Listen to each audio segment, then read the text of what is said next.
জামাই বেবি আলাই খাইছে রে সামনে বসাইয়া। দোকানদার ভাই, ওই ভালো একটা বিস্কুট দেন, আমার বাচ্চা খাইবো তো। আর একটা তেলের বোতল দেন। ও আচ্ছা, দিতেছি। এই যে নেন ভাই। হ্যাঁ ভাইয়া, কয় টাকা হয়েছে? ভাই 300 টাকা। আচ্ছা ভাই, দিতেছি।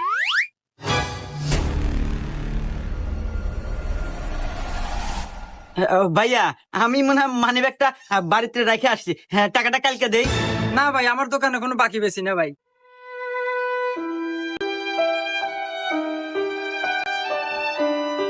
আহারে বেচারা 300 টাকা নাকি ছলে নাকি হলে নিয়ে পেতেছে না। 300 টাকা কি দিয়ে দিই গে, আর পুরো মানিবে কি তোমার কাছে? এ ভাই দিয়ে দেন, আমি টিয়া দিতেছি। ও আচ্ছা, দিয়ে দিতেছি। এই নেন ভাই। আচ্ছা ঠিক আছে ভাই, থাকেন।